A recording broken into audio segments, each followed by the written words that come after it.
Hi, this is Brian. Welcome back to another Heroic Plus One.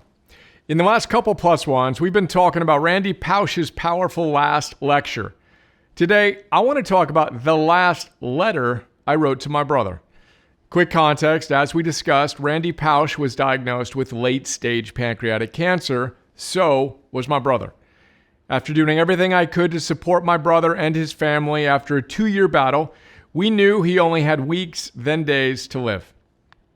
As we discuss in a Plus One on gratitude letters and visits, expressing our appreciation to others in the form of a letter that we read to them in person can be an incredibly powerful experience for both people involved. So I wrote my brother a letter of appreciation, and I read it to him on what was literally his deathbed. It was one of the most powerful moments of my life, one that I will cherish forever, and one that I am so happy I experienced, as it allowed me to end my relationship with my brother with a deep sense of connection and love.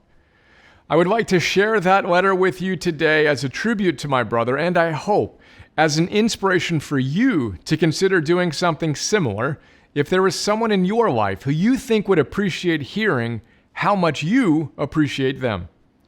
Now, I also shared this letter at my brother's end-of-life celebration. A little more context. I am the youngest of 5 kids, good old Catholic family.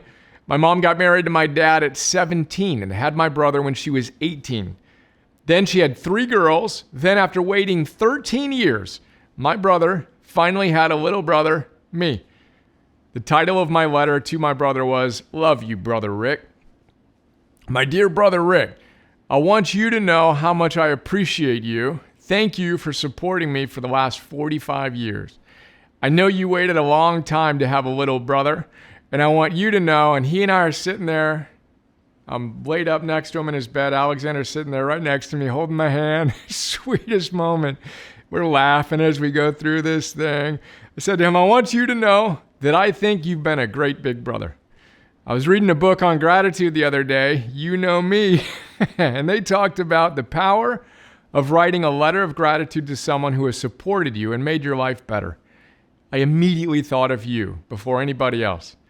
Then they asked a bunch of questions, including, who taught you how to throw a baseball? And I laughed, and then I started to cry. I told my brother, I'm not sure if you're the one who taught me how to throw a baseball. You probably did, so thank you. But I'm pretty sure you were involved in making sure my first word ever was ball.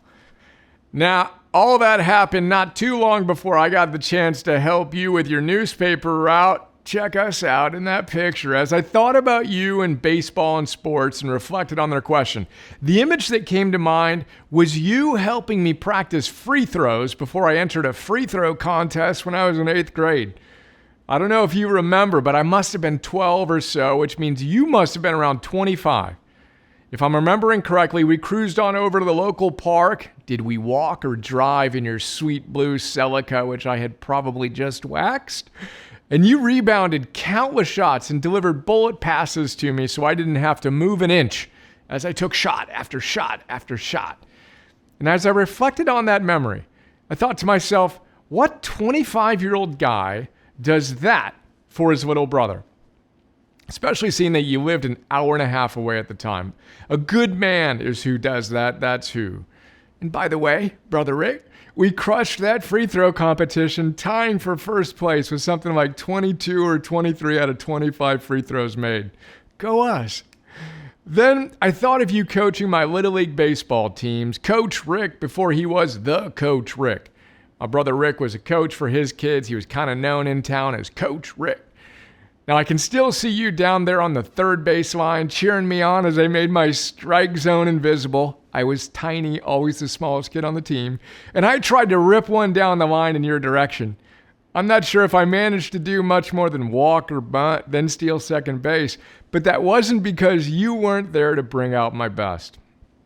Then I thought of all the weekend trips to your place over an hour away where we'd play darts all night long and drive back with the sunroof open and you brushing your hair in style. Oh, the days when we both had hair. Then I thought about hanging off my big brother's arms, which were so superhero big and strong that I couldn't even wrap my hands around him. Then I imagined watching you play softball and marveling at your booming home runs and gold glove-like shortstop plays. Then I thought of the honor of being your best man. How was that 25 years ago? Then I fast-forwarded through countless other moments of connection to the first chat we had about my second business. I was raising money. I got to the end of whatever my pitch was, and you said, Brother Brian, I don't care what you're doing. It's you. It's going to work. I'm in.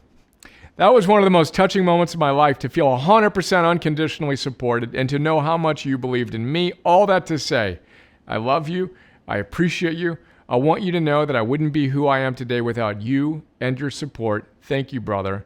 Love, your little brother, Brian. P.S. We got some other pictures in the +1 you can check out.